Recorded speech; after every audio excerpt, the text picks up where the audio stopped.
Hi everyone, my name is James Azile. This is Digital Charcuterie. If you are looking forward to Avengers Infinity War and all of the Marvel MCU stuff coming up after that, I think there's going to be 1 or 2 movies following Infinity War. Give us a subscribe because we will be talking about it, covering it right here on the channel. Joining me now is Jacob Nixon to talk Phase 4 possibly, and maybe everyone's favorite mutant Wolverine coming into the fray, but probably not for a while. Jacob, thanks for joining me here on Digital Charcuterie. Thanks for having me.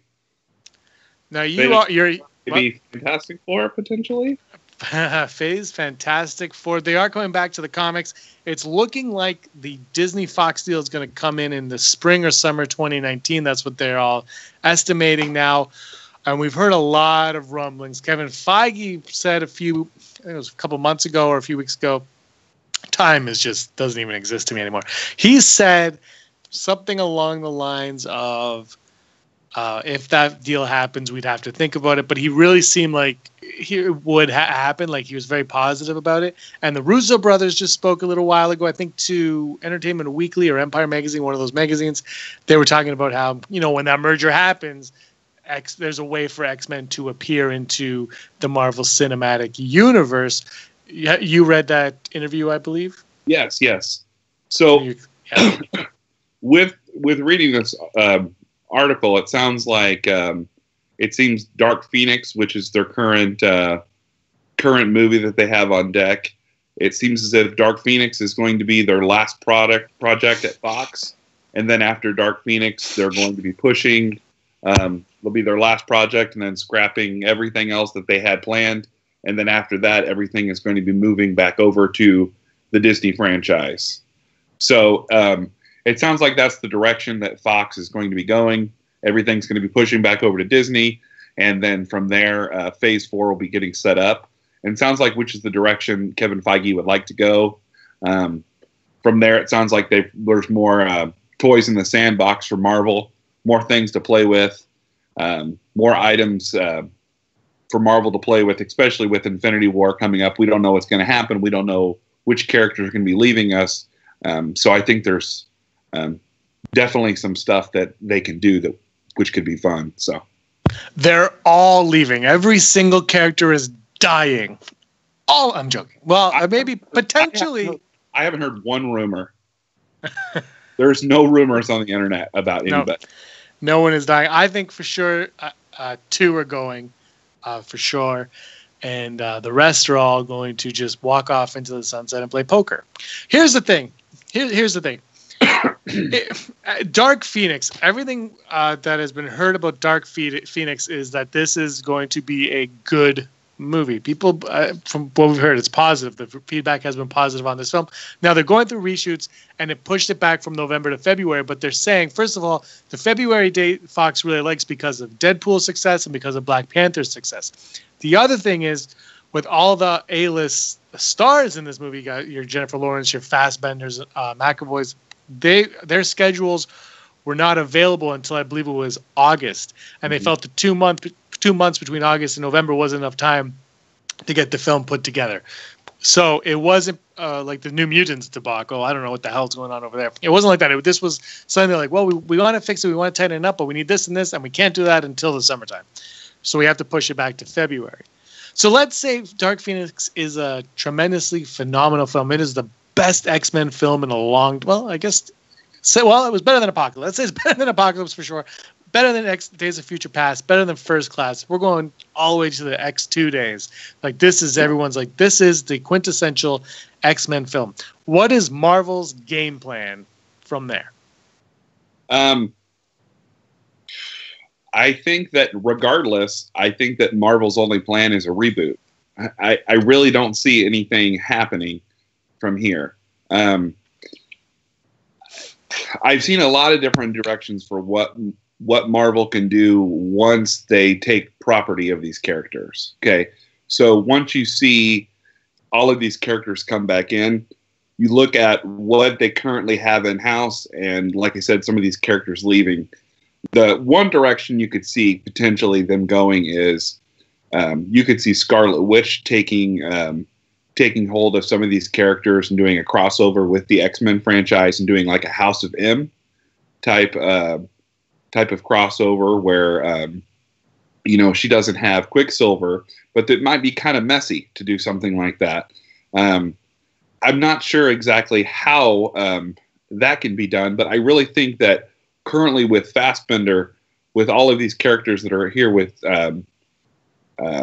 McAvoy, with so many people that are there, I really think they have to do a complete reboot. Either that, or they're just going to have to be like, the effects of the Time Stone have changed things, and I really think that's the only way that they're going to be able to reshape the MCU. And I really think that that's a lot of what they're going to do after Infinity War, and I think that's a lot of the plan. I think a lot of what happens with Thanos is going to change a lot of those things. That I think that's what they're going to go with in that sandbox, is say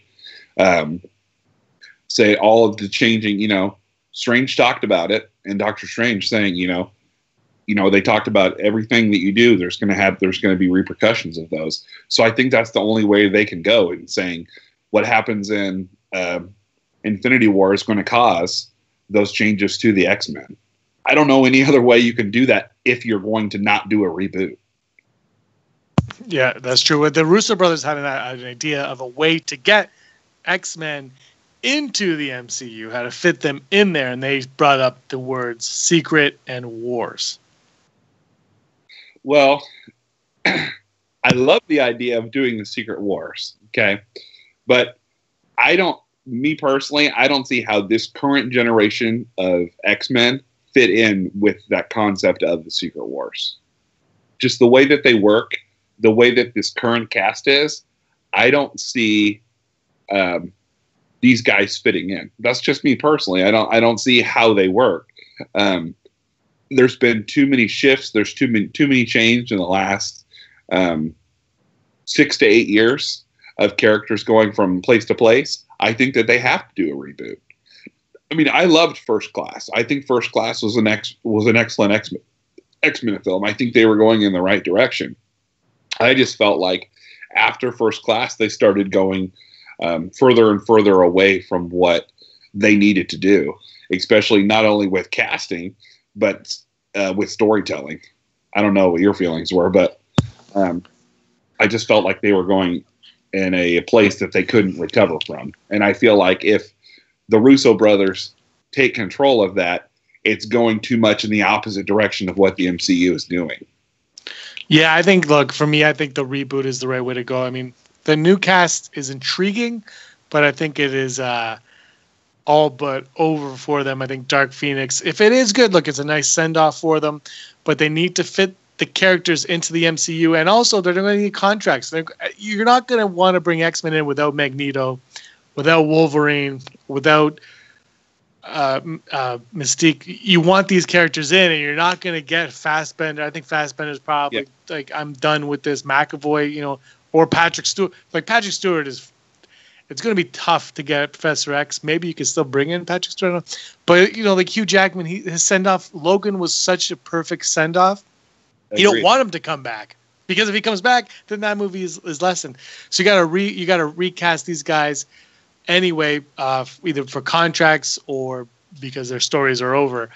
And now you got to fit them into the MCU, and they will be different characters. Like the first X-Men movie, in that X-Men era, they're different in a way. You know what I mean? I think X-Men have evolved. The movies, superhero movies as a whole, are completely different from that first X-Men movie. Yeah, when you watch X-Men First Stand, and you watch those compared to watching X-Men, or was it the X-Men First Class and X-Men United, if you watch those, and there's just this stark difference between what's a superhero and then and what's a superhero now, and what's acting then and what's acting now. It's like there's a big difference in what's expected and what it looks like on screen, and to me it's just a stark difference, and you can't expect us to watch X-Men films and see Mystique, to me, who's gotten way too much screen time. As a whole, I feel like she was 50% of every X-Men film, which bothered me incredibly. That's because she can shapeshift, and storytellers love that idea when you're making a movie, because that can get you in and out of any situation you need. Yeah, so it's like I feel like you can't go to the MCU and then give Mystique all of the screen time that she needs, so forth, to continue to have this. I mean, it's just, to me, it's been poor storytelling as a whole, and that's been the flounder. That's been the floundering for Fox, and that's been the need for the reboot as a whole. I mean, we know Hugh Jackman carried Fox, and we know when it started to turn around was when Ryan Reynolds took on Deadpool, and we knew that it had a chance at that point, and it had a chance at that point because at that point it changed, it revolutionized what comic book movies were. I think Deadpool is safe. Whatever happens with Disney, Deadpool is safe because it lives in its own world anyway. You know, the self-referential. It knows what it is, and it's going to live in that world, and it's going to make fun of the new world and the old world, and it's going to be the conduit between the two. And so I think a lot of people that were freaking out, like, I think Disney knows, look, this thing is a seller. If it continues to be a seller, they'll release it under, if they get the Fox banner, they'll release it under the Fox banner, and it will be Deadpool, rated R, deal with it. Whereas X-Men will be part of the Marvel banner, and that'll happen. I think that makes complete sense as well. But I think you have to reboot the X-Men for the MCU to grow, for the X-Men characters to grow, to get fresh new stories in there. I think the only way to do it is to be like, appreciate the past. This is the new. Let's move on. I mean, look what they did with Spider-Man. They had 2 amazing Spider-Man movies, and then Marvel's like, yeah, bring it over here, and we'll figure this out. Sometimes you have to let the past die. Damn. Whoa. You just got emo. I just went Kylo Ren on your ass. So that's what you have to do sometimes. And that's what's necessary. To me, it's about killing a franchise in order to make the franchise better. I mean, I think the same problem exists in Batman. They had an excellent franchise with The Dark Knight, and then now they're going into trying to figure out what to do next. The problem with the current DCEU is so much success of The Dark Knight makes them not know what to do next. Is they're trying to relive the past. They're not trying to relive the past. They're trying to create something new when they could just do what worked in the past. But yeah, well, the problem with that's a whole other issue, because Batman Begins kind of created this new era of superheroes where it's like everything needs to be grounded in reality. And even Iron Man 1 was like, they didn't, Jon Favreau said way back, he goes, the reason we don't have the Mandarin in this movie is because it's too over the top. We were trying to ground it in reality. Imagine a Marvel film grounded in reality. Now you've got wizards and gods and little ant things, Antony, you've a giant Hulk. Like the world has changed so drastically since then for the better. And so superhero movies have changed, and Warner Brothers was kind of behind the times on that. Fox lived in its own bubble. But like I said, I think Deadpool's going to be fine, and you've got to redo it. That's the problem with DC, is that worked for them with The Dark Knight. And now look what they're doing. They're trying to do what Marvel is, and it doesn't work for them. Go back to reality and go do The Dark Knight again and live with what works reality. DC is successful because they have the best villains. Marvel is successful because, in my opinion, they have the best heroes. You believe in Marvel's ability, I'm just speaking here, you believe in Marvel's ability to say these heroes really have problems. Where in DC, you say these villains really have problems. The Joker is an excellent villain. You look at every Batman villain and you say, these guys are really believable. You believe in all the problems that they have, from Ra's al Ghul to the Joker to everybody. But with Iron Man to Captain America, all these people, you feel their pain. But in Batman, you really feel the villains, and that's the ones that keep you coming back for more and more. We're going to wrap this up right now. When are you seeing Infinity War? Are you seeing it Thursday? Thursday, right on time. Awesome. I'm going to do a review of it Friday sometime. So no spoilers on this channel for Infinity War until either Friday night, 7 p.m. Eastern time, or Saturday morning. I haven't decided which one to do spoilers yet, because I feel like I wouldn't want to do spoilers until Sunday or Monday.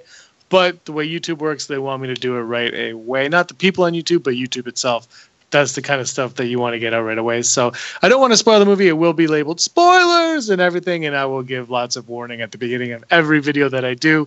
But I should let you all know Thanos dies in the first 3 minutes of the movie. I changed reality. Yep, that's everything's going to happen. Thanks so much for joining me here today, Jacob. Thanks so much, guys, for watching. And until next time, ciao for now.